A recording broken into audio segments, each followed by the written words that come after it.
तव चकाकिलन स्तुतिरम्बिके सकल शब्दमयी किल ते तनु निखिल मूर्तिषु मे भवदन्वयो मनसि जासु वही प्रसरासु च इति विचिन्त शिवे शमिता शिवे जगति जातमयत्न वशादिदं स्तुतिर्जापर्चन चिन्तन वर्जिता न खलु काचन कालकलास्ति मे अखंड मंडलाकारं व्याप्तं येन चराचरं तत्पदं दर्शितं येन तस्मै श्री गुरुवे नमः। नमस्कार, स्वागत है आपका आचार्य वाणी में। मैं आचार्य डॉक्टर विक्रमादित्य आपके साथ हूँ और आज हम बात करने जा रहे हैं बुध प्रधान कन्या राशि वालों के लिए। आपकी राशि में बड़ा सुंदर योग बनने वाला है। बृहस्पति बुध महाराज काफ़ी दिनों से कभी वक्री कभी अस्त अवस्था में चल रहे थे, अभी बहुत जल्दी उदय होने वाले हैं, परिवर्तन करने वाले हैं, मार्गी होने वाले हैं, बहुत कुछ मेहनत का फल देने वाले हैं। छोटी छोटी बातों पर अधिक चिंता ना करें, समय बदलने वाला है। दूसरों की आलोचना से आपको नुकसान होगा, इस बात का ध्यान रखना। इसलिए अपने लक्ष्य को साधने के लिए अपनी बात पर चलने का प्रयास करो। इस वक्त आपकी राशि के दृष्टिकोण से जुलाई के अंतिम भाग में रुका हुआ धन प्राप्त करने के योग बना सकते हैं। आपकी बुद्धि का जाल ऐसा बनता दिखाई दे रहा है कि उससे निकलकर कोई बाहर नहीं जा सकता। आय के नए रास्ते प्राप्त करने के योग आपकी बुद्धि से बनते दिखाई दे रहे हैं। वरिष्ठ अधिकारी का सहयोग आप स्वयं ही लेते दिखाई देंगे। नई जिम्मेदारियां, प्रमोशन के योग भी, वेतन वृद्धि की भाव भी यदि आप सही से रख दें तो बात करवा सकते हैं। इस वक्त आप ऐसे बन रहे हैं कि बहुत सारे इमोशनल पॉइंट ऑफ व्यू से लोगों को अट्रैक्ट कर सकते हैं। व्यापार में विस्तार के, नए ग्राहकों के, ऑनलाइन तरक्की के खास योग आपकी राशि बनते दिखाई दे रहे हैं। विद्यार्थी जो लोग इस राशि से संबंध रखते हैं उनके लिए भी कहीं ना कहीं इंटरव्यू, उच्च शिक्षा के सुंदर योग, सफलता के योग बनते दिखाई दे रहे हैं।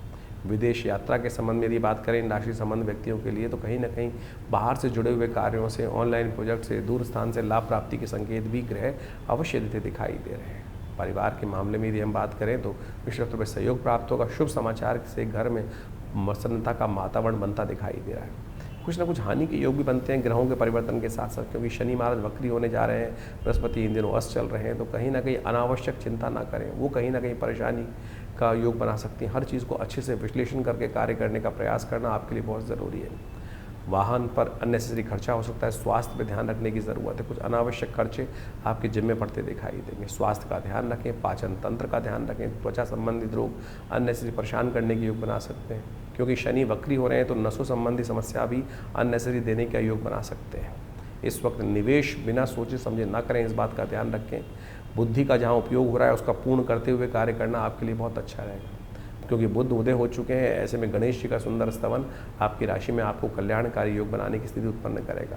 बुद्धिमान लोगों का सहारा लेना कहीं ना कहीं आपकी राशि के दृष्टिकोण से सही में कहीं ना कहीं लाभ देने की योग बना सकता है। बृहस्पति इन दिनों अस्त चल रहे हैं, इसलिए अपनी बुद्धि से ज़्यादा लोगों के साथ में उपयोग करते हुए अच्छे से कंसल्ट करके लोगों के साथ काम करना आपके लिए बहुत ज़रूरी है। सलाह लेकर काम करना कहीं ना कहीं हमेशा लाभ देता है, सामने वाले को भी आपकी शक्ति का एहसास कराता है। क्या ना करें, इस बात का ध्यान रखें। बिना जांच पड़ताल के कदम भी ना आगे बढ़ाएं, किसी पर भरोसा ना करें, इस बात का ध्यान रखने की ज़रूरी है। जल्दबाजी का काम शैतान का होता है और क्रोध में काम जो होता है वो कहीं ना कहीं बिगाड़ ही देता है, तो इसलिए शांत भाव से कार्य करने का प्रयास करें।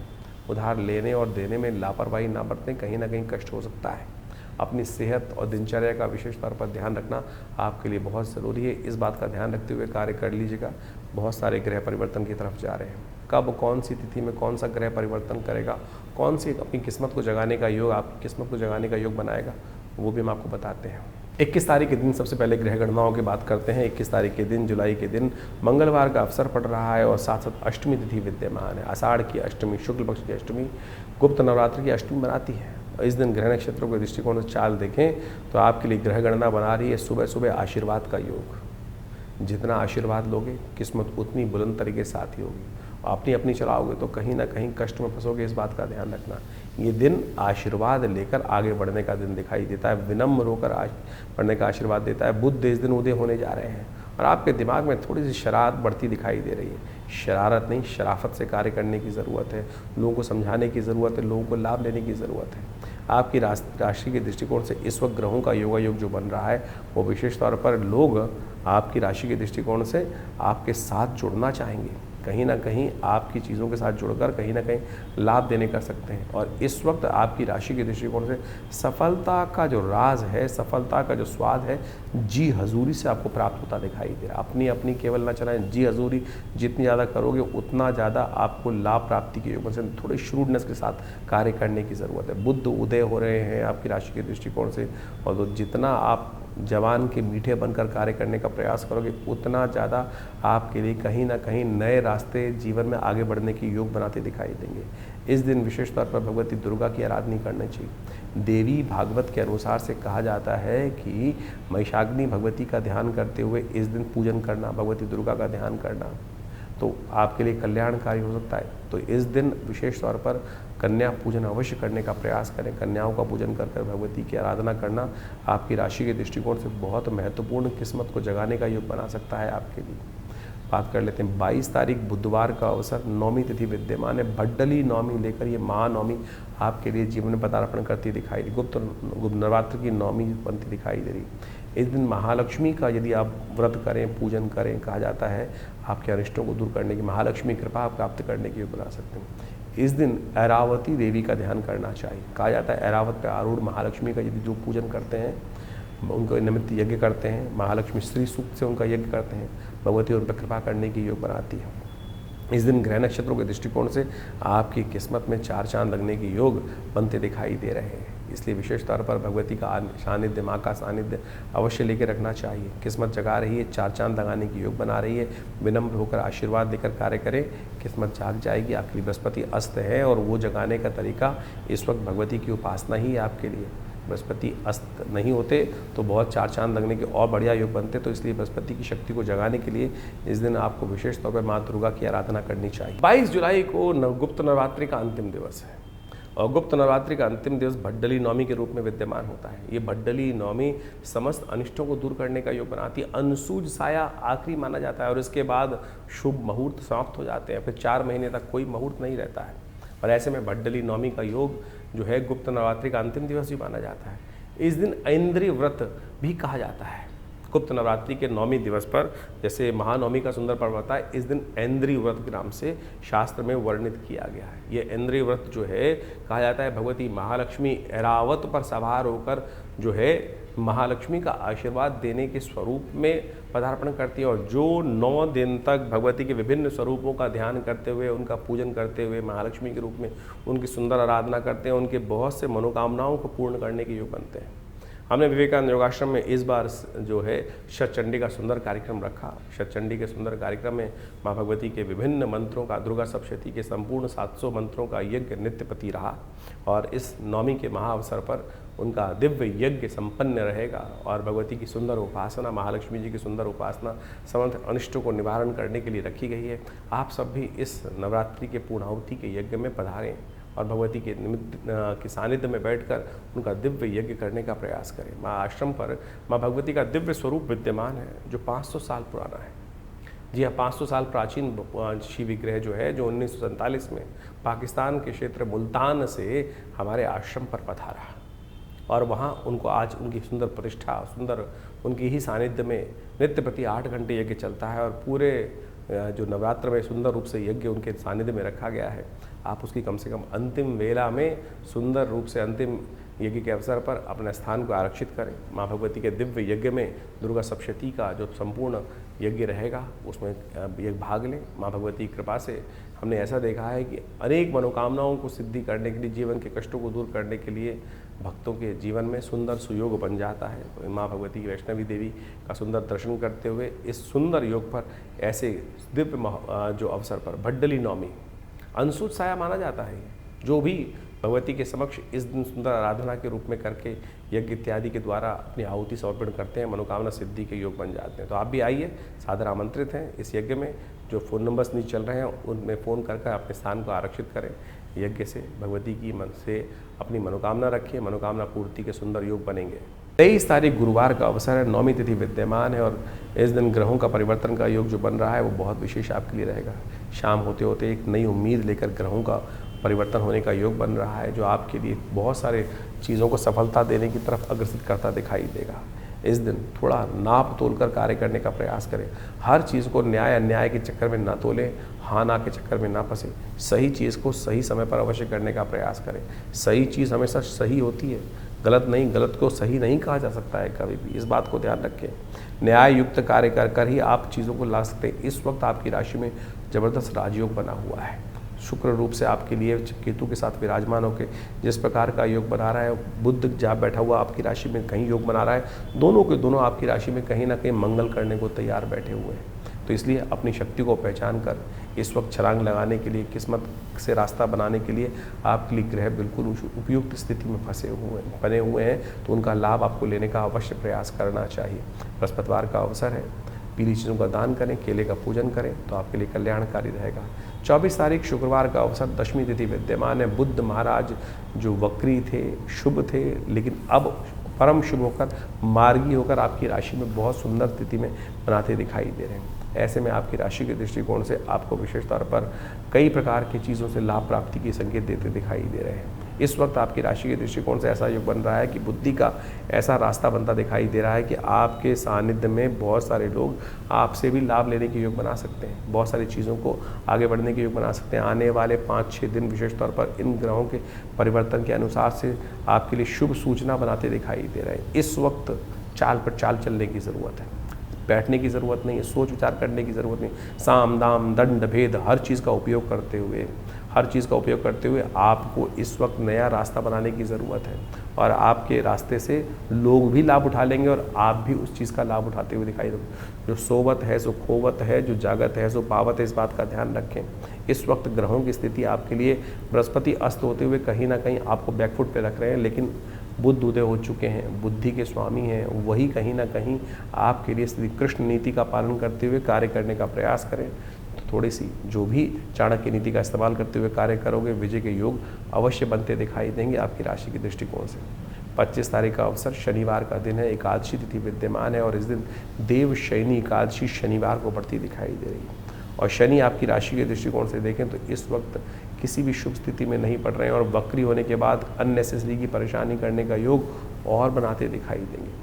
तो शनिवार के दिन, देवशयनी एकादशी के दिन, भगवान विष्णु को शयन से पहले प्रसन्न करने का प्रयास कर लीजिए। ये बहुत ज़रूरी है, क्योंकि शनि महाराज के अस्त होते ही, ये शनि के वक्री होते ही कहीं ना कहीं चीज़ों में कई प्रकार के विघ्न उपस्थित करने के योग ग्रह बनाते दिखाई देंगे। जो सीधी चाल से कार्य नहीं बनेगा, वो कहीं ना कहीं आपकी राशि के दृष्टिकोण से कहीं ना कहीं आपके नाम को, कहीं ना कहीं आपकी योग्यता को, कहीं ना कहीं आपकी छवि को ये ग्रह बिगाड़ने की स्थिति उत्पन्न कर सकते हैं, और तो और कहीं ना कहीं कुछ न कुछ अनिष्ट करने के योग भी बना सकते हैं। तो इस दिन विशेष तौर पर भगवान विष्णु का पूजन करें, हो सके तो काले तिल का दान भी करने का प्रयास करें, वो बड़ा शिष्ट रहेगा। 25 जुलाई को देवशयनी एकादशी है।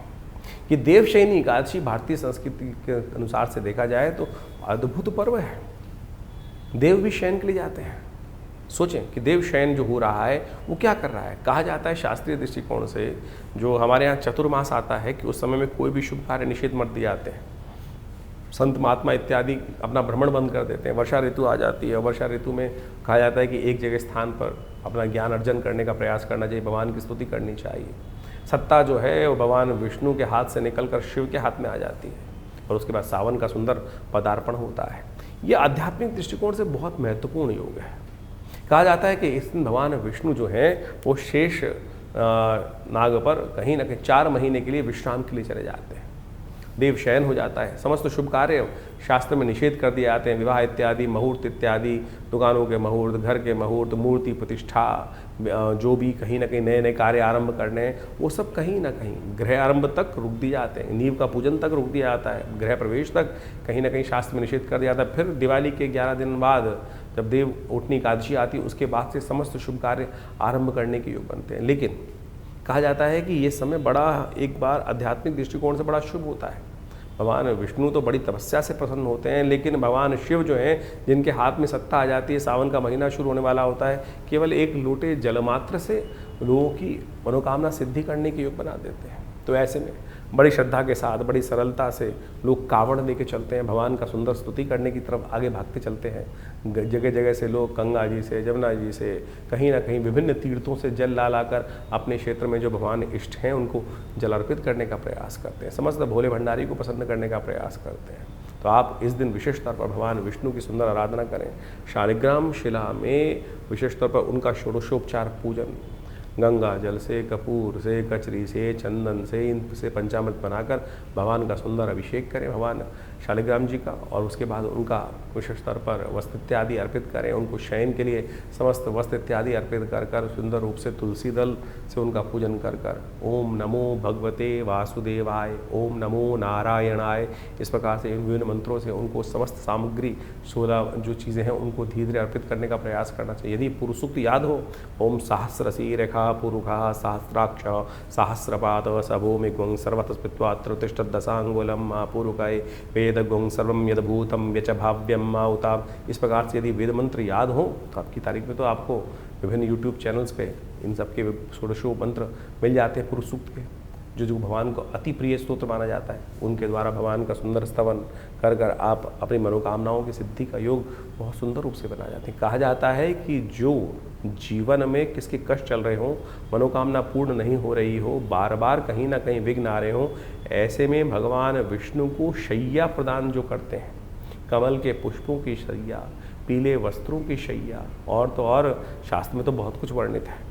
अपनी श्रद्धा के अनुसार से भगवान विष्णु को इस दिन शैया प्रदान करने से जीवन के बहुत से कष्ट जो कांटों वाली सेज पर जो हम लोग को चलते हुए दिखाई देते हैं, कहीं ना कहीं हर भी जहाँ कदम बढ़ाएं कहीं ना कहीं विघ्न, कहीं ना कहीं रुकावट, कहीं ना कहीं कांटे कांटे रुकावटें जीवन में आती हैं। तो ऐसे में इस दिन जो देवशयनी एकादशी के दिन भगवान को शैया अर्पित करने का जो कार्य करते हैं, उनके बहुत से जीवन के कष्ट दूर होने के योग बन जाते हैं। इस दिन भगवान विष्णु को विशेष तौर पर कमल के पुष्पों से बनी हुई शैया प्रदान की जानी चाहिए। उनको पीले वस्त्र अर्पित करने का प्रयास किया जाना चाहिए।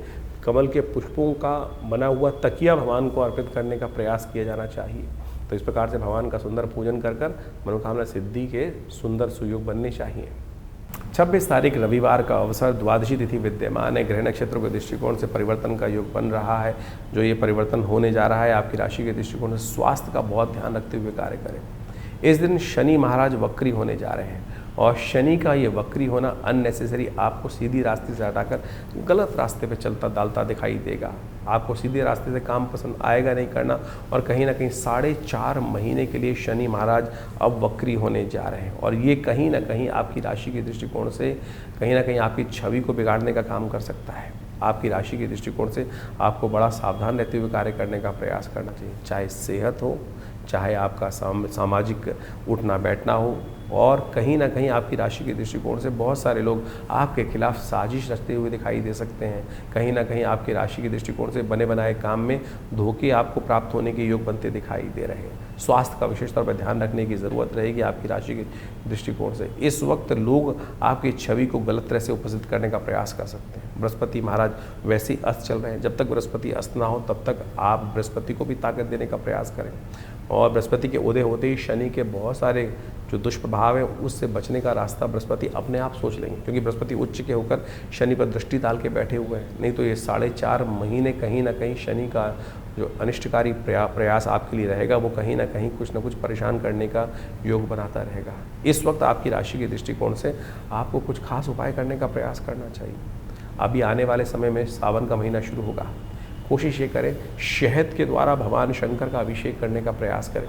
ये शहद के द्वारा भगवान शंकर का अभिषेक करना आपकी राशि के दृष्टिकोण से कहीं ना कहीं कुछ अनिष्टों को दूर करने का योग बनाएगा। हो सके तो विशेष तौर पर कहीं लाल गाय आपको मिले तो उस लाल गाय की सेवा अवश्य करने का प्रयास करें।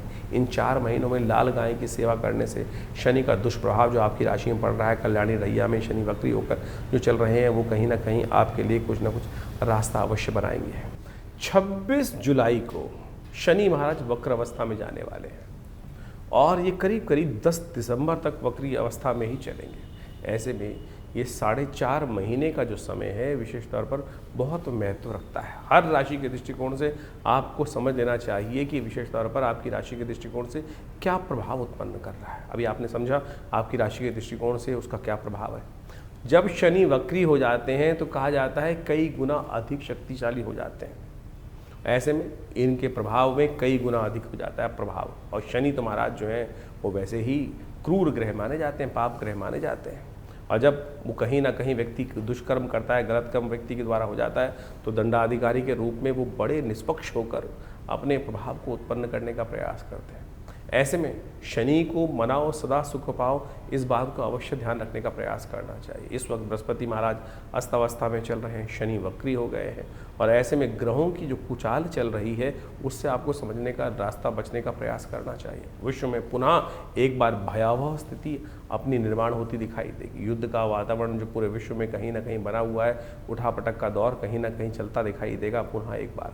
ऐसे में आपकी राशि के दृष्टिकोण से आपको कुछ खास उपाय अवश्य करने का प्रयास करना चाहिए। सबसे पहले तो ये अच्छा योग ये बन रहा है कि इस वक्त जो श्रावण का महीना आ रहा है, सावन के महीने में भगवान शिव की जितनी उपासना करोगे शनि के लिए उतना प्रसन्न का वातावरण बन सकता है। कहा जाता है कि जब शनि खराब चल रहा हो तो शनि की स्थिति को ठीक करने के लिए भगवान शंकर की कृपा में चले जाओ तो भावी मीट सके त्रिपुरारी। अब आपसे कोई ना कोई अपराध कहीं ना कहीं हम सबसे होता रहता है, कहीं ना कहीं कोई गलत कार्य हो गया तो शनि तो अपना प्रभाव से उसका फल देने के लिए आपको रहेगा। लेकिन जब जीवन में कोई ऐसा प्रभाव हो जाए जिसका रास्ता ना निकल रहा हो तो भगवान शंकर की उपासना। ऐसे में शनि ने जैसे ही वक्री मार्ग पर पदार्पण किया है, सावन का महीना शुरू होने वाला है, ऐसे में भगवान शंकर का तेलाभिषेक, तिल के तेल से भगवान का अभिषेक, जो मंत्र कहा गया है वो एक रुद्राष्टध्यायी के अंतर्गत का आया है, शन्नो देवी रविष्ट्रयापो भवन्तु पीतये शन्नो रविष्ट्रवन्तु नः। इस मंत्र का जप करते हुए भगवान शंकर का तेलाभिषेक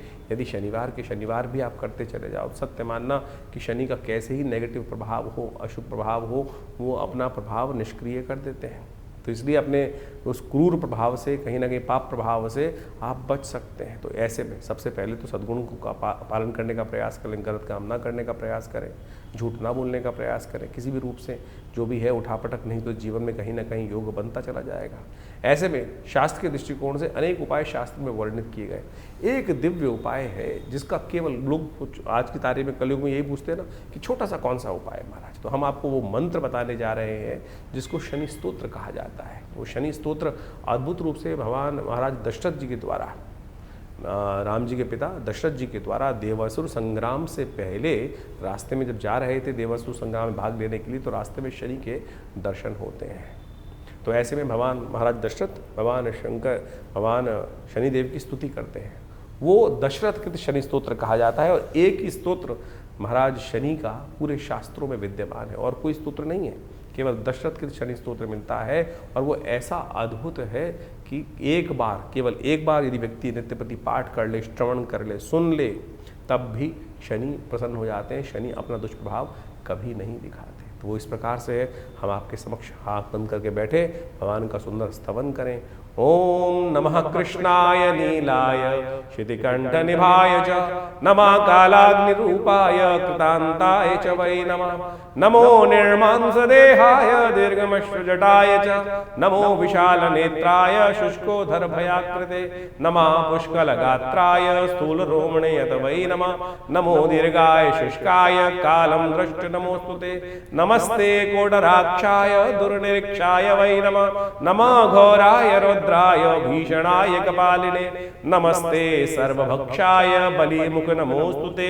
सूर्यपुत्र नमस्तेस्तु भास्करे भयदाय च अधोदृष्टे नमस्तेस्तु संवर्धक नमोस्तुते। नमो मंदगते तुभ्यं हृस्तंशाय नमोस्तुते। तपसा दग्धदेहाय नित्यं योगरताय च नमो नित्यं क्षुधार्ताय अतृप्ताय च वै नमः। ज्ञानचक्षु नमस्तेस्तु कश्यपात्मज सूनवे तुष्टो ददासि वैराज्यं रुष्टो हरसि तत्क्षणात्। देवासुरमनुष्याश्च सिद्धि विद्या धरोरगा त्वया विलोकिता सर्वे नाशं यान्ति समूलता। प्रसादं कुरु मे देव वराहोऽहम् उपागता। एवं अस्तु तदा सौरिग्रहराजो महाबला। ये इस प्रकार से शनि स्तोत्र है। यदि इसका एक बार नित्य प्रति श्रवण कर ले, एक बार, और इसका यज्ञ कर लिया जाए तो कहने ही क्या है। तो इस स्तोत्र का नित्य प्रति यदि आप एक बार श्रवण करते चले जाए, हमने आपके समक्ष ये कह के दिखा दिया है, सुना के दिखा दिया है, तो यदि आप केवल इसको भी सुन लें नित्यपति, धीरे धीरे आप उसको अच्छे से याद भी कर सकते हैं। सत्य माने हमने ऐसे ऐसे दिव्य लोग देखे जिनकी कुंडली में भयावह स्थिति शनि की बनी हुई थी, दशा भी चल रही थी, 7.5 भी चल रही थी, और ऐसे में उनको दिव्य शनि स्तोत्र का पाठ करने को कहा गया। और जब देखा कि वो कब शनि आया कब शनि चला गया, उसका कोई प्रभाव, एक नया पैसा खर्च नहीं। लोग हज़ारों रुपए खर्च करके बहुत सारे अनुष्ठान, बहुत सारी चीज़ें, पता नहीं कौन कौन से नग पहनाने की बात करते हैं। ये शनि का दिव्य स्तोत्र ऐसा है कि जिसका आप नित्यपति पाठ कर लें, सत्य माने आपके जीवन से कष्ट दूर हो जाएंगे। इसके अलावा विशेष तौर पर हनुमान चालीसा अपने आप में एक साबर मंत्र है। हनुमान जी को तो विशेष तौर पर शनि का जी के द्वारा दिया गया आशीर्वाद है। जब रावण के दासत्व से शनि को भगवान हनुमान जी ने मुक्त कराया, तब आशीर्वाद दिया शनि ने, कहा कि जो आपके भक्त होंगे महाराज उनको कभी मैं कष्ट नहीं दूंगा। तो यदि आप हर शनिवार को इन 4.5 महीनों में हनुमान जी को चूल्हा चढ़ा दें, हनुमान जी को देसी घी का सिंदूर मिलाकर चूल्हा चढ़ा दें और साथ में हनुमान चालीसा का एक पाठ कर दें, तब भी आपके जीवन में शनि महाराज का नेगेटिव प्रभाव नहीं होगा। बहुत सीधे साधे उपाय हैं। हींग लगे ना फिटकरी, रंग चोखा हो, और आप पता नहीं कहाँ कहाँ भ्रमित होकर लाइनों में लगकर पता नहीं क्या क्या स्थिति में करते चले जाते हैं। तो आप इसको अपनाने का प्रयास करें। और यदि स्वास्थ्य खराब चल रहा हो, क्योंकि शनि जब वक्री होते हैं तो कहीं ना कहीं एक्सीडेंट का योग भी बना देते हैं, और ऐसे में कहीं ना कहीं शरीर में आदि व्याधि, कहीं ना कहीं कुछ समस्याएं उत्पन्न करने के योग बनाते हैं। तो ऐसे में आपको जब शनि वक्री चल रहे हों तो हर करीब महीने में एक बार अपने वजन के बराबर सतनाजे का दान, 7 अन्न का दान अवश्य करने का प्रयास करना चाहिए। उसमें काली उड़द जरूर होना चाहिए। कोशिश ये करें 7 अन्न ले ले, चावल, गेहूँ, कहीं ना कहीं इन सब में काला उड़द, 7 अन्न मिलाकर एक साबुत काला उड़द जरूर डालने का प्रयास करें। और फिर किन्हीं गरीब आदमियों को अवश्य, जो जरूरतमंद व्यक्ति हों उनको अवश्य दान करने का प्रयास करें। ये आपके लिए अद्भुत रूप से कार्य करेगा, समस्त करिष्टों को दूर करने का योग बनाएगा। तो आप इन उपायों को कर इन 4.5 महीनों में आप तमाम शनि के दुष्प्रभावों से बच सकते हैं। इसके साथ साथ एक दिव्य प्रयोग और भी है। इस शनि के मंत्र से सिद्ध किया हुआ ये काला धागा, ये काला धागा आप अपने उल्टे पैर में धारण कर लीजिए। ये शनि का दिव्य उपाय है। भारतीय संस्कृति के अनुसार से जो जिसको कहा जाता है कि शनि के मंत्र से सिद्ध करा हुआ ये धागा आपकी समस्त प्रकार से रक्षा करने का दिव्य उपाय। शास्त्र में अनादिकाल से लोग कहीं ना कहीं धागे बांधते आए हैं, लेकिन शनि का धागा पैर में बांधने का प्रयास किया जाना चाहिए, क्योंकि शनि सबसे पहले चाल बिगाड़ते हैं। सबसे पहले चाल बिगाड़ते हैं। जब चाल बिगड़ती है तो चरित्र अपने आप कहीं ना कहीं बेढंगा होता चला जाता है। तो ये दिव्य धागा शनि का जो है, शनि के मंत्र से सिद्ध करा हुआ है। यदि आप अपने उल्टे पैर में बांध दें, जिस घर में कोई बच्चा है, अब दिन भर बच्चा कहीं ना कहीं घूमता रहता है, कभी गाड़ी, कभी घोड़ा, कभी मोटरसाइकिल, कभी स्कूटर, और हर रोज आपकी अगर राशि में शनि का बुरा प्रभाव चल रहा है, तो कैसे उसकी रक्षा कर सकते हैं। दिव्य ये शनि का एक रक्षा कवच के तौर पर ये कार्य करेगा।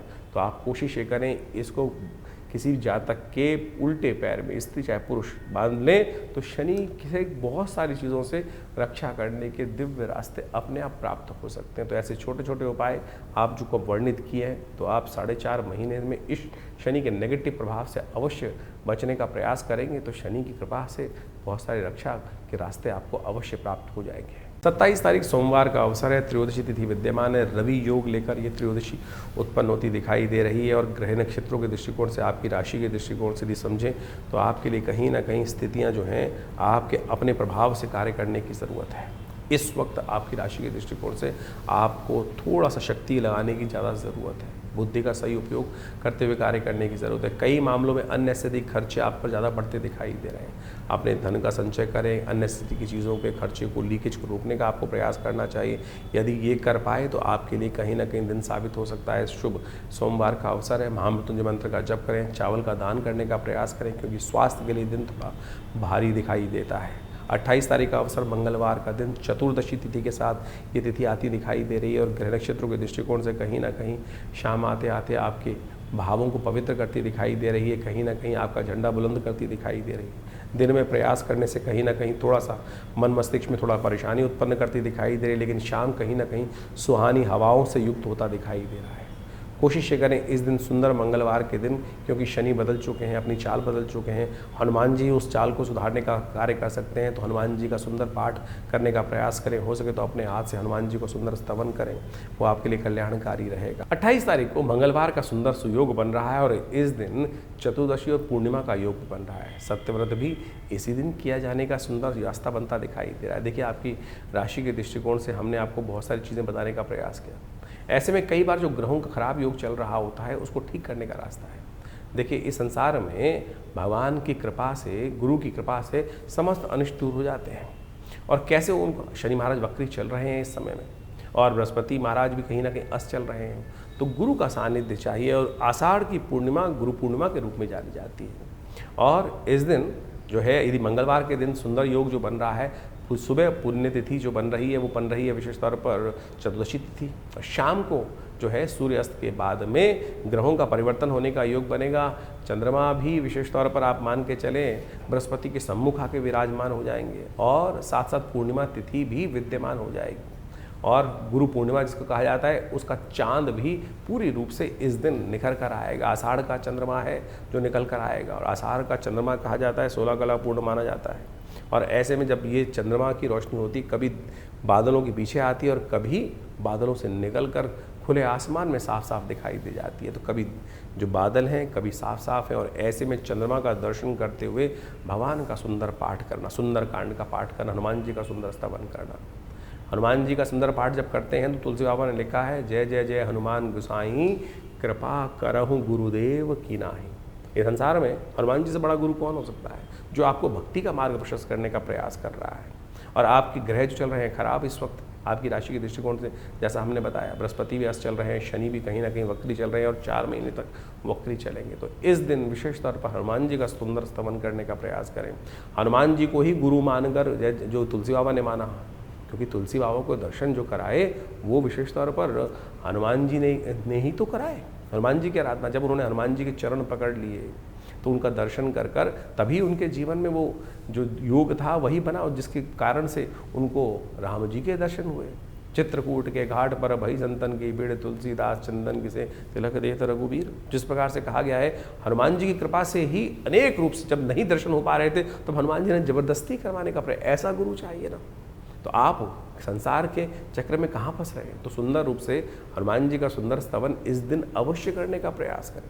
आषाढ़ की पूर्णिमा की रात्रि और मंगलवार का सुंदर सुयोग, तो ऐसे में हनुमान जी का सुंदर स्तवन समस्त अनिष्टों को दूर करने का योग बनाएगा। तो ऐसे में हमने विवेकानंद योगाश्रम में इस शुभ तिथि में गजकेसरी योग के अंतर्गत सुंदर कांड का पाठ रखा है, भगवान का सुंदर स्तवन करने का रखा है।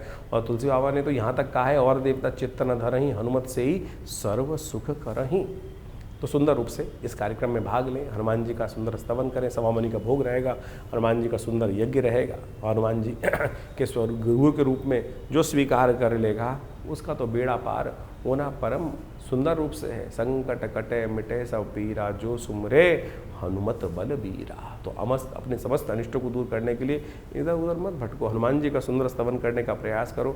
आप भी अपने नाम से इस सुंदर कार्यक्रम में भाग ले सकते हैं। व्यवस्थाएं आपके सामने दी गई हैं, फ़ोन नंबर्स दिए गए हैं। आप आइए, सुंदर रूप से हनुमान जी का स्तवन करने के लिए इस दिन अवश्य पधारें। हनुमान जी की सिद्ध मूर्ति विवेकानंद योगाश्रम में सदगुरु आचार्य श्री केशव देव जी के द्वारा प्रतिष्ठित की गई है। उनका दर्शन कर लेने से, उनको सुंदर सिंदूर चढ़ा लेने से कई सारी भ्रांतियाँ लोगों के मनो मस्तिष्क में है। स्त्रियों को हाथ नहीं लगाना चाहिए, और कुछ ये बहुत सारे लोग, देखिए वैसे तो मूर्ति को किसी को हाथ नहीं लगाना चाहिए ये, लेकिन यदि पुजारी के रूप में आप उपस्थित हैं तो शुद्ध पवित्र होकर मानस पूजा सुंदर रूप से कर हनुमान जी का सुंदर स्तवन करने का प्रयास यदि करेंगे तो बहुत ही कल्याणकारी रहेगा। भक्त के लिए कोई जाति नहीं है, कोई वर्ण नहीं है, कोई भक्त समस्त वर्णों के हैं। समस्त प्रकार से सरलता से जो हो वही भक्त बन जाता है, वही सदा कल्याण का योग बनाता है। तो इस गजकेसरी योग में हनुमान जी का सुंदर स्तवन आपके समस्त अनिष्टों को दूर करने का योग बनाएगा। 29 तारीख बुधवार का अवसर, पूर्णिमा तिथि इस दिन विद्यमान है। गुरु पूर्णिमा का सुंदर सुयोग लेकर ये तिथि आती दिखाई दे रही है। गुरु के सानिध्य समस्त अनिष्टों को दूर करने के योग बना सकते हैं। और इस वक्त आपकी राशि के दृष्टिकोण से बृहस्पति महाराज बुद्धि को देख तो रहे हैं, शनि पर दृष्टि डाल तो रहे हैं, लेकिन स्वयं अस्त अवस्था में है। तो इसलिए गुरु का सानिध्य चाहिए, गुरु की कृपा चाहिए आपकी राशि के दृष्टिकोण से, क्योंकि शास्त्र के अनुसार से सही गुरु का सानिध्य यदि मिल जाए, सही ज्ञान मिल जाए, तो चीज़ें अपने आप ठीक रास्ते पे आनी शुरू होने के योग बन जाते हैं। ग्रह नक्षत्रों के दृष्टिकोण से कीर्ति का योग आपके लिए बनकर तैयार है। बृहस्पति के सम्मुख चंद्रमा जिस प्रकार से विराजमान है, आपकी विजय निश्चित दिखाई देती है। बस आप अपने विचारों पर विश्वास रखते हुए, अपने गुरु के आशीर्वाद पर विश्वास रखते हुए कार्य करने का प्रयास करें, तो कृपा से बहुत सारी चीज़ों से आपको लाभ प्राप्ति के योग अवश्य बनते दिखाई देंगे। गुरु पूर्णिमा भारतीय संस्कृति में एक अद्भुत दिवस है। आषाढ़ मास की पूर्णिमा के दिन गुरु पूर्णिमा का योग बनता है और भारतीय अध्यात्म संस्कृति में कहा जाता है कि जिस व्यक्ति ने अपने जीवन में गुरु नहीं बनाया, तो उस जीवन में उस व्यक्ति के द्वारा कोई भी शुभ कार्य करने का अधिकार उसको मिलता नहीं है। एक बार नारद जी भ्रमण करते हुए शास्त्र के दृष्टिकोण से कहा जाता है कि विष्णु लोक पहुँचे, और जब विष्णु लोक पहुँचे भगवान के दर्शन करने के लिए, तो भगवान से कुछ वार्तालाप करी। वार्तालाप करने के बाद संतुष्ट हुए तो वहाँ से निकले वहाँ से श्रीमन नारायण का स्मरण करते हुए, ओम नमो नारायण करने का मंत्र जप करते हुए। जैसे ही नारद जी वहाँ से गए तो भगवान विष्णु ने अपने पार्षदों से कहा कि जहाँ ये नारद जी खड़े हुए थे उस जगह को पवित्र करने का प्रयास, पवित्र करो, वहाँ गोबर से लीप कर उस स्थान को पवित्र करो। ये स्थान अपवित्र हो गया। बाई चांस देवयोग से नारद जी देव ऋषि थे, वापस आ गए भ्रमण करते हुए। कुछ और मन में शंका हुई और देखा तो जहाँ वो खड़े थे उसको पवित्र किया जा रहा है भगवान की आज्ञा से। तो उन्होंने भगवान के समक्ष बड़ा विचित्र प्रश्न किया, क्या प्रभु मैं अपवित्र हूँ जो आपने मेरे जहाँ स्थान पर खड़ा था? बोले हाँ नारद, तुमने किसी को गुरु बनाया नहीं, इसलिए तुम अपवित्र हो। और जो व्यक्ति गुरु नहीं बताता है, गुरु के दर्शन नहीं चलता है, अपने गुरु मंत्र नहीं लेता है, वो अपवित्र ही माना जाता है। उसके स्थान जहाँ खड़ा हो उस स्थान पर खड़े होने की आज्ञा किसी को नहीं है, वो स्थान अपवित्र हो जाता है। तो उन्होंने बड़े विनम्रता से भगवान से पूछा नारद जी ने कि प्रभु अब क्या करो, किसको गुरु बनाओ? तो उन्होंने कहा किसी को भी गुरु बना सकते हो, तुम्हारी श्रद्धा है, जिसको तुम गुरु बनाओगे उसके अनुसार से चलने का प्रयास करो। जीवन में समस्त अनिष्टों को दूर करने का योग बन जाएगा, आपके जीवन में कल्याण का योग बनेगा। आपको मंत्र जप का अधिकार भी गुरु मंत्र की दीक्षा लेने के बाद, गुरु दीक्षित होने के बाद ही मिलता है इस संसार के अंदर। लोगों ने नहीं समझा। भगवान की आज्ञा के अनुसार नारद जी ने कहा महाराज किसको बनाओ? तो भगवान ने भी लीला रची। भगवान ने लीला इस प्रकार संसार को ज्ञान देने के लिए रची। कहा जाता है भगवान ने कहा नारद तुम पृथ्वी लोक पे जाओ और जो सबसे पहले व्यक्ति मिले उसी को अपना गुरु मानो और फिर उनसे दीक्षित होकर उनका मंत्र जप करके उन्हीं से आगे जीवन की दशा लेने का प्रयास करो। फिर आओगे तो फिर पवित्र माने जाओगे। नारद जी भूलोक आते हैं और वहाँ मृत्यु लोक में उनको सबसे पहले एक व्यक्ति जिसके दर्शन होते हैं, प्रभु की माया थी। वो दर्शन होते ही एक व्यक्ति, गाँव का व्यक्ति, गरीब व्यक्ति रास्ते में जा रहा था, चप्पल उसने सिर पर रखी हुई थी और अब भगवान की आज्ञा थी, सबसे पहले उन्हीं के दर्शन हुए तो उन्होंने ही नमन किया महाराज।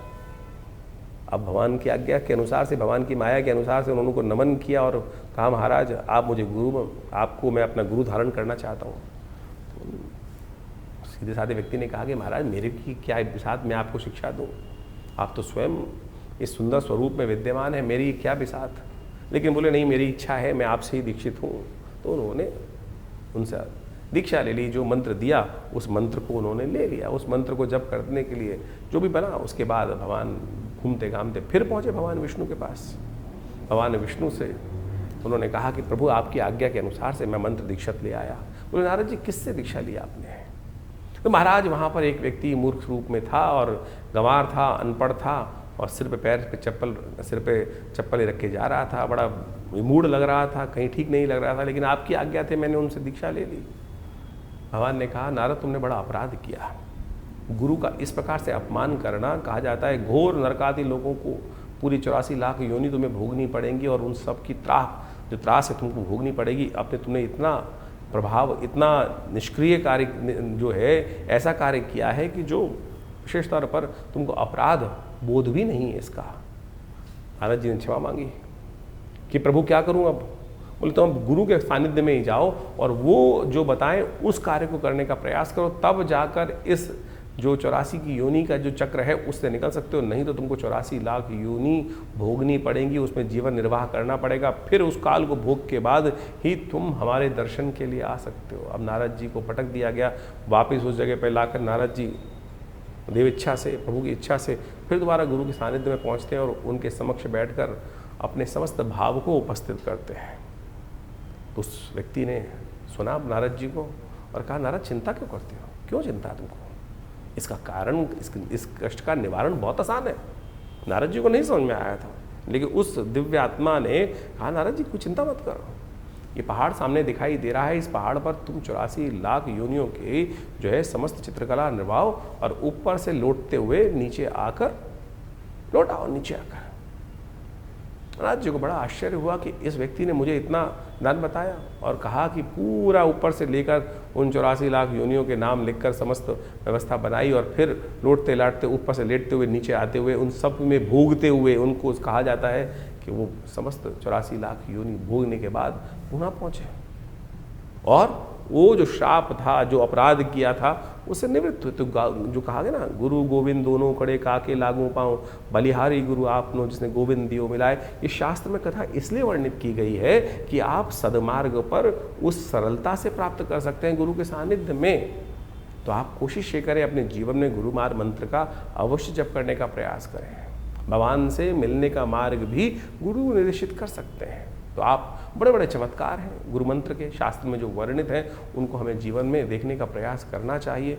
जीवन के कष्ट, इस संसार के कष्ट गुरु मंत्र के द्वारा है। कबीर जैसे संतों ने भी, जिनको कहा जाता है कि वो अध्यात्म में फंसते ही नहीं थे, वो तो विशेष तौर पर कहा जाता है कि जिस प्रकार से राम को भी उपासना करने का मंत्र जो उन्होंने जपा, जिस प्रकार से उनको नास्तिकवाद की बात की जाती है, उन्होंने भी रामानंद जी के चरणों में लेटकर उनके मुख से जो राम नाम निकला उसको ही गुरु मंत्र मानकर दीक्षित होकर उनका जप करने का प्रयास किया। अब लोगों ने उस मंत्र दीक्षा को भी नहीं समझ पाए तो कहानी के रूप में तो आप सत्य माने कुछ और लोग मान देते हैं। भ्रांति उत्पन्न करना बड़ा आसान है, सरलता जीवन में मार्ग पे चलना बड़ा मुश्किल माना जाता है। इसलिए कोशिश ये करें, इस कथा के माध्यम से हमने गुरु मंत्र की दीक्षा का, गुरु का चमत्कार आपके समक्ष रखने का प्रयास किया। मंत्र दीक्षा बड़ी चमत्कारी होती है।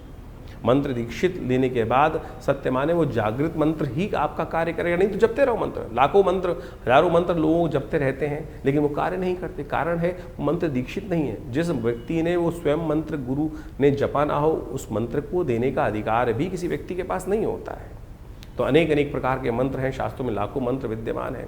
आपके लिए कौन सा योग्य है, कौन सा मार्ग आपके लिए चलना श्रेष्ठ है, किस मार्ग पर चलकर आपको सफलता मिलेगी, किस मार्ग पर चलना आपके लिए भारी हो सकता है, वो आपकी योग्यता के अनुसार गुरु ही बता सकते हैं।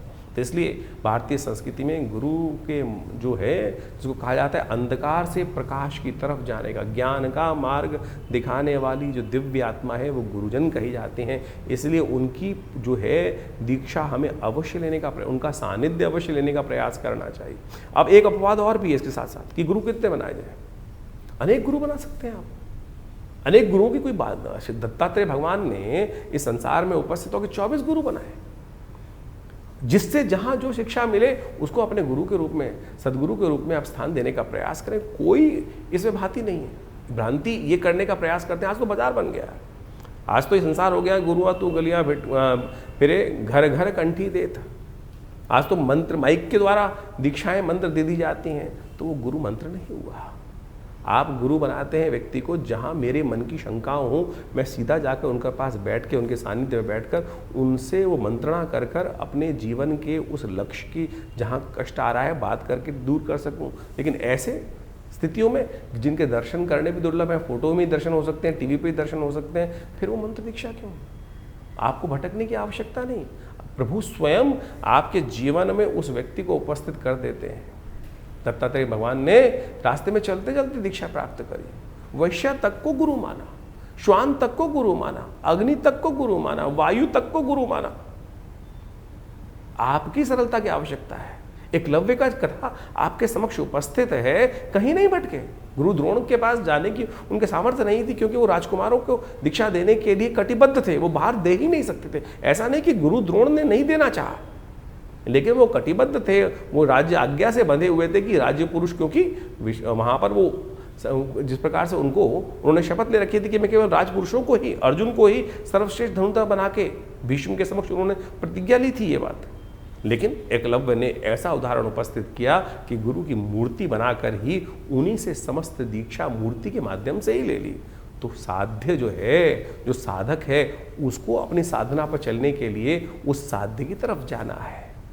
साध्य तो हर जगह अवेलेबल है, हर जगह उपस्थित है जो साध्य है, जिसको करना है। आपको अपनी साधना को दृढ़ करने के लिए विश्वास चाहिए, तो इस विश्वास को जगाने का प्रयास करो। गुरु पूर्णिमा वो पर्व है जो आपके मन की उन शंकाओं को दूर करने का प्रयास करती है। तो इस गुरु पूर्णिमा पर अवश्य मंत्र दीक्षा लें, गुरु का सानिध्य लेने का प्रयास करें।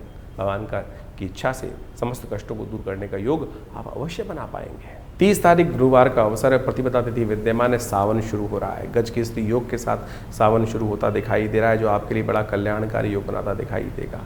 भगवान कहा जाता है, भगवान विष्णु जब शेषशय्या पर विश्राम करने चले आते हैं, संसार की सत्ता शिव के हाथ में आ जाती है। आपके ग्रह नक्षत्रों के दृष्टिकोण से इस वक्त ग्रह आपके लिए कई मामलों में सपोर्ट करके बैठे हुए हैं। आपकी बुद्धि सही दिशा में चलती दिखाई दे रही है। उस बुद्धि का बल का सही उपयोग यदि करके आप आगे चलने का प्रयास करोगे तो चीज़ें कल्याणकारी आपके लिए साबित होती दिखाई दे रही हैं। अपने विशेष तौर पर बाहुबल पर विश्वास करके कार्य करने का प्रयास करना चाहिए। सावन इस दिन सुंदर रूप से शुरू हो रहा है और आपकी राशि के दृष्टिकोण से हमारे लिए आपको सबसे श्रेष्ठ रहता है कि अपने शनि को अनुकूल करने के लिए हो सके तो शहद के द्वारा भगवान का नित्य प्रति अभिषेक करने का प्रयास करें। इच्छू रस से भगवान का अभिषेक करने का प्रयास करें, वो आपके लिए कल्याणकारी साबित होगा। 30 तारीख से सावन का सुंदर महीना शुरू हो रहा है और इस समय में जब भगवान विष्णु शेषशय्या पर विश्राम में चले जाते हैं और समस्त राज सत्ता जो है भगवान शिव के हाथ में आ जाती है, शिव को प्रसन्न करने के अद्भुत दिन होते हैं। ये 30 दिन का सावन मनोकामनाओं को सिद्धि करने का योग बनाता है। चाहे जीवन में कैसे ही कष्ट हो, चाहे आकांक्षाएं हो, कैसी आकांक्षा हो, इस संसार में मनुष्य रूप में ही आप जन्म लेकर उन इच्छाओं को, आकांक्षाओं को, उन मन के भावों को, मनोकामनाओं को सिद्धि करने का योग बना सकते हो। और किसी रूप में नहीं जाके, किसी संसार में किसी और योनि में न जाकर आप मनोकामनाओं को पूर्ण करने का योग नहीं बना सकते, इस मनुष्य रूप में बना सकते। सावन का वो सुंदर महीना है, जिसने भी भगवान शिव को भजा है उनकी समस्त मनोकामनाएं सिद्धि करने के सुंदर सुयोग प्राप्त हो जाते हैं। जल से यदि मन में संतुष्टि चाहते हो, तुष्टि चाहते हो, तो भगवान शंकर का अभिषेक जल से इस सावन के महीने करने का प्रयास करो। यदि समृद्धि चाहते हो तो कहा जाता है कि दूध के द्वारा अभिषेक करने से पुष्टि प्राप्त करने के योग बन जाते हैं। और यदि जीवन में समस्त संपदाओं का सुख चाहते हो, वाहन, घर, घोड़ा इत्यादि समस्त प्रकार की निधियाँ चाहते हो, तो रुद्री के अंदर कहा गया है कि दही के द्वारा भगवान का अभिषेक करने का प्रयास करना चाहिए। यदि ग्रहों का अशुभ प्रभाव चल रहा हो तो कहा जाता है कि भगवान का अभिषेक भस्म के द्वारा करने का, भस्माभिषेक जो होता है ना, उसके द्वारा करने का हमें प्रयास करना चाहिए। उससे जीवन के सत्य के प्रति हमारी आकर्षण शक्ति बनती है, सही रूप से मंत्र की सिद्धि प्राप्त करने का योग बन जाता है। यदि धन, वैभव, इन सब की प्राप्ति करना चाहते हो तो कहा जाता है कि भगवान का सुगंधित गंध के द्वारा, गंधोदक के द्वारा, इत्र के द्वारा भगवान का जो अभिषेक करता है उसकी मनोकामना सिद्धि का सुंदर सुयोग बन जाता है। कहा है सुगंधिम पुष्टिवर्धनम, सुगंधि युक्त जल से, सुगंधित तेल से यदि भगवान का अभिषेक करने का प्रयास करोगे तो इस प्रकार की मनोकामना सिद्धि का सुंदर योग बन जाता है। यदि आपके शत्रु बाधाएं आपको बहुत परेशान कर रही हैं तो तेल के द्वारा भगवान का सुंदर अभिषेक इस सावन के महीने में हमें करने का प्रयास करना चाहिए। ये मनोकामना सिद्धि को पूर्ण करने के लिए अद्भुत योग बनाकर आपकी राशि में इस प्रकार से हजारों औषधियाँ हैं। शहद के द्वारा, पुष्पों के द्वारा, मट्ठे के द्वारा, इच्छू रस के द्वारा, गन्ने के रस के द्वारा, दूध के द्वारा और तो और अनार के रस के द्वारा, विभिन्न विभिन्न औषधियों के द्वारा अनेक मनोकामनाओं की सिद्धि के लिए समय समय पर लोग यज्ञ इत्यादि रुद्राभिषेकात्मक यज्ञ करने का सुंदर प्रयास करते हैं जीवन के समस्त कष्टों को दूर करने के लिए। यदि स्वास्थ्य संबंधी समस्या चल रही हो तो कहा जाता है कि दूध के द्वारा भगवान शंकर के महामृत्युंजय मंत्र का जप करते हुए इस सावन के महीने में यदि अनुष्ठान किया जाए तो भगवान की कृपा से कैसी ही दिव्य कोई परेशानी हो जो कहीं ना कहीं ठीक ना हो रही हो, उसके भी ठीक होने के रास्ते प्राप्त हो जाते हैं। तो हमने विवेकानंद योगाश्रम में इन पूरे 30 दिनों में, सावन के पूरे 30 दिनों के लिए नित्य प्रति शाम को रुद्राभिषेक रखा है। सामूहिक तौर पर समस्त भक्तगण एकत्र होकर भगवान शंकर का रुद्र अष्टाध्यायी के द्वारा नित्यपति भगवान का अभिषेक विवेकानंद योगाश्रम में हम हमारे द्वारा स्वयं समस्त भक्तों के साथ मिलकर किया जाएगा। भगवान का बड़ा दिव्य, बड़ा विशाल भगवान शंकर का शिवलिंग है और उनका पूजन हम बड़ी श्रद्धा के साथ समस्त लोग मिलकर करते हैं।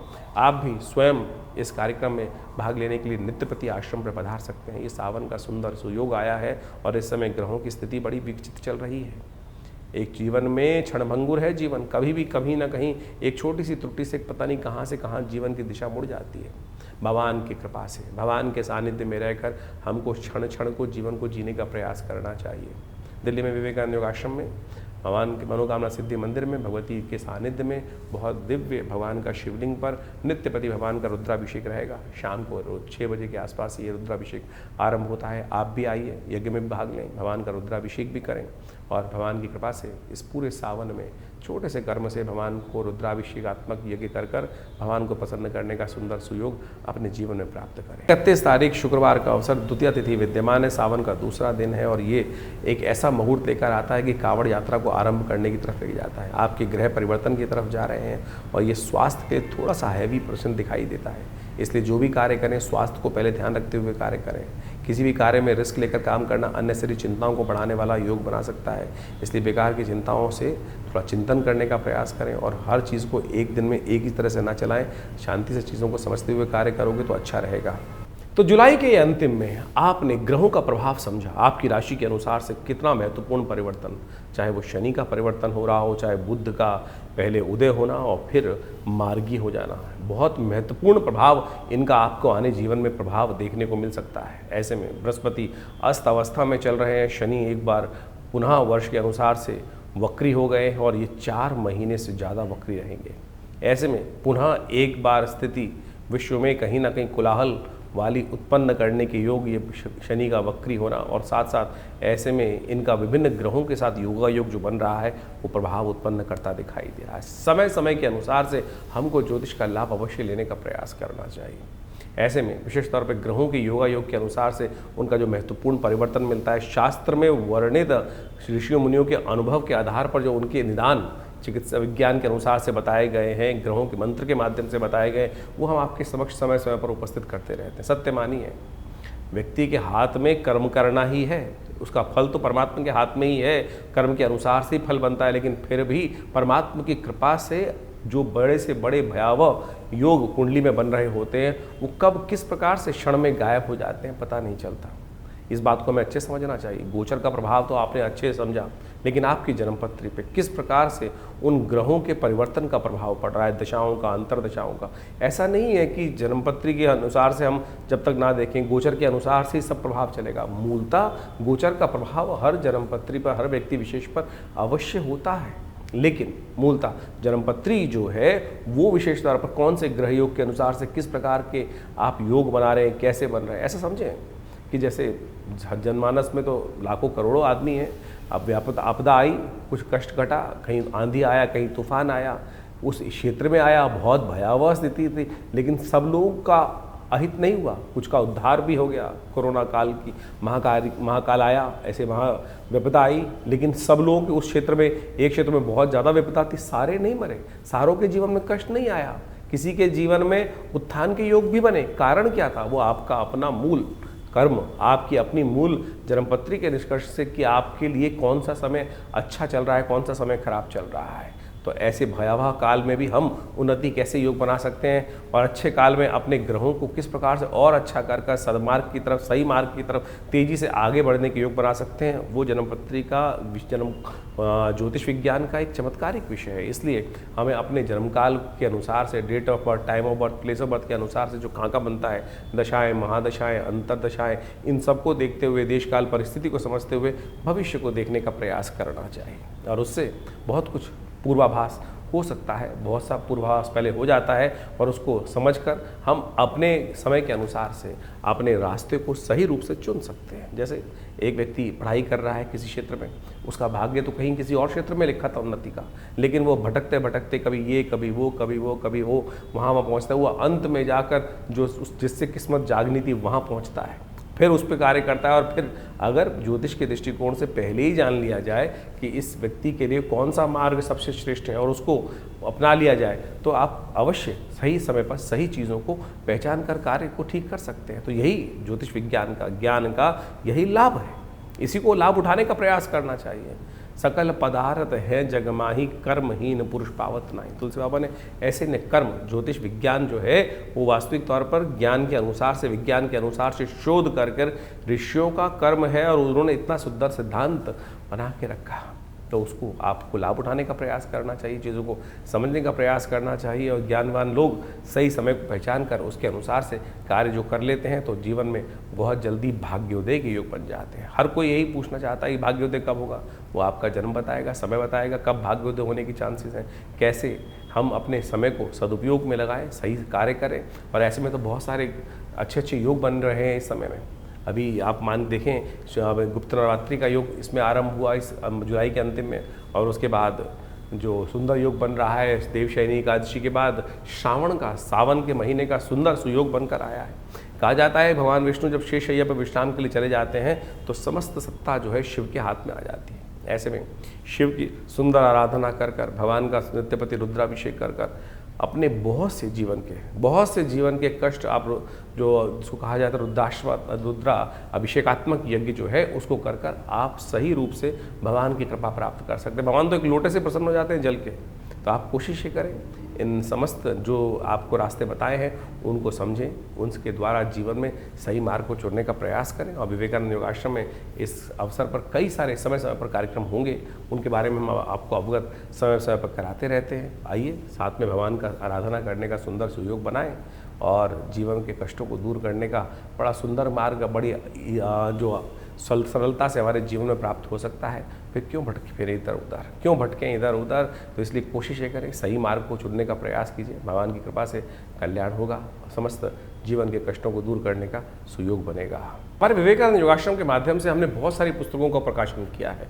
क्या, क्यों, कैसे और कब, चमत्कारों की कुंजी, इसके साथ देखिए क्या कहते हैं सपने, और चमत्कारिक योग मुद्रा विज्ञान, और तो और ऐसे ऐसे विषय हैं, मानो या ना मानो। ये ऐसे अद्भुत पुस्तकें हैं कि जिनके माध्यम से आप बहुत सारे रहस्यों को जीवन में समझ सकते हैं। अब इस पुस्तक के बारे में बात करें, क्या, क्यों, कैसे और कब, जीवन में क्या करें क्या ना करें, खाना कब खाएं कब ना खाएं, पानी कैसे पिएं कब ना पिएं।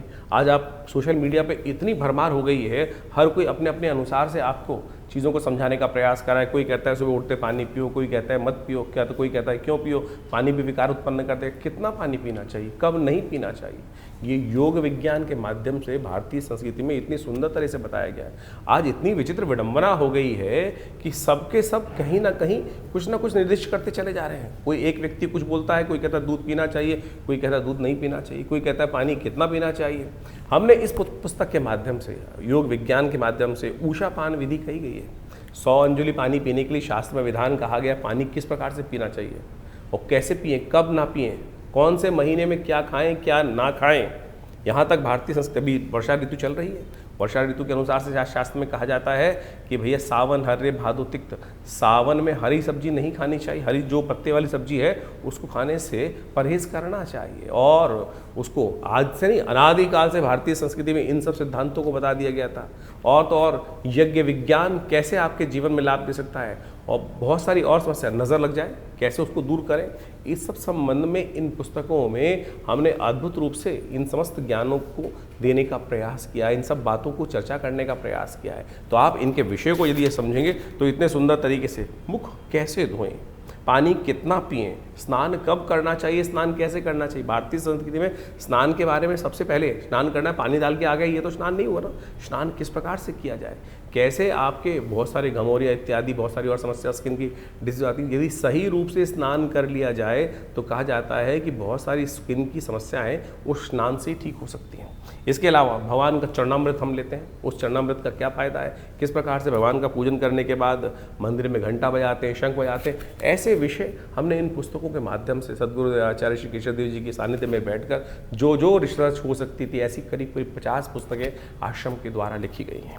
मानो या न मानो, स्वप्न विज्ञान की एक ऐसी चीज़ है कि स्वप्न विज्ञान, सपनों में क्या दिखाई दिया, हम सबको सपने आते हैं और हम कई बार भयग्रस्त हो जाते हैं कि सपना देखा, ये कुछ अशुभ होने वाला है, शुभ होने वाला है। कौन सा सपना क्या प्रभाव उत्पन्न करता है, अ से लेकर पूरा अंतिम वर्णावली के साथ कौन कौन से शब्द के अनुसार से कौन सी चीज़ आपने देखी है। सड़क देखी है, सपने में सांप देखा है, कहीं धन देखा है, हवा देखी है, आंधी देखी है, प्रेत देखी है, पित्रात्मा देखे हैं, उन सब का क्या प्रभाव है, क्या वो आपके लिए को भयग्रस्त कर रहे हैं, कब कौन सा स्वप्न प्रभाव देगा, कितने दिन में प्रभाव देगा, कौन सा निदान अशुभ स्वप्न को दूर करने के लिए करना चाहिए, वो सब हमने इस पुस्तक के माध्यम से आप सबके समक्ष रखा है।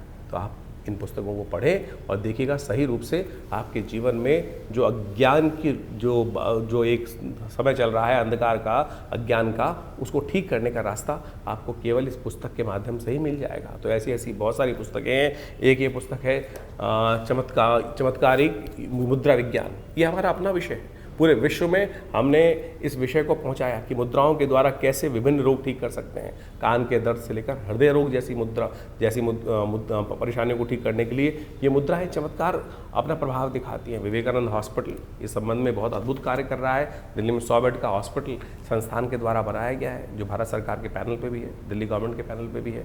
और हर रोज़ करीब 100 या 200 लोग यहाँ पर आकर अपना इलाज करवाते हैं प्राकृतिक चिकित्सा के माध्यम से, बिना किसी औषधि के, इन मुद्राओं के द्वारा, ध्यान योग के द्वारा। तो आप इस आश्रम पर जुड़ें और इन समस्त जो है, हमारी वेबसाइट भी आप जा सकते हैं vivekanandnaturecure.com, www.vivekanandnaturecure.com। और ये जो प्राकृतिक चिकित्सा का हॉस्पिटल है, योग विज्ञान का हॉस्पिटल है, आयुर्वेद का हॉस्पिटल है, तो यहाँ पर जमुनापार में आप इसमें आके अपनी चिकित्सा सुविधाएं भी ले सकते हैं। और तो आश्रम में यज्ञ तो नित्य प्रति चलते ही हैं, और उस यज्ञ के माध्यम से विभिन्न प्रयोग जो किए जाते हैं, चाहे कैसी ही समस्या है, उन सब को ठीक करने के लिए भगवान की कृपा से विभिन्न मार्ग खुल सकते हैं।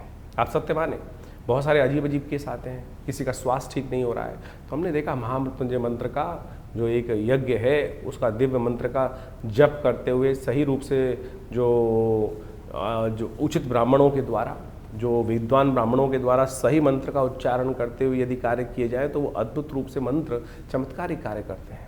जीवन में कई ऐसी घटनाएं, शत्रु परेशान कर रहे हैं, बाधा पहुंचाए जा रहे हैं, ठीक नहीं कर रहे हैं, तब उनके लिए देवी के विभिन्न स्वरूपों का ध्यान, विभिन्न मंत्रों का प्रयोग, कैसे उन बाधाओं को दूर करके आपके जीवन में विजय का शंखनाद उत्पन्न किया जा सकता है, वो बिल्कुल अद्भुत रूप से मंत्र कार्य करते हैं। लोग मान नहीं रहे हैं, जो बदमाश हैं, दुष्ट हैं, वो कहीं ना कहीं अपनी उस छवि को छोड़ ही नहीं रहे हैं और आपके जीवन में उनको आघात पहुंचाए जा रहे हैं। उनके रहते हुए आप अपने जीवन में विजय नहीं प्राप्त कर सकते।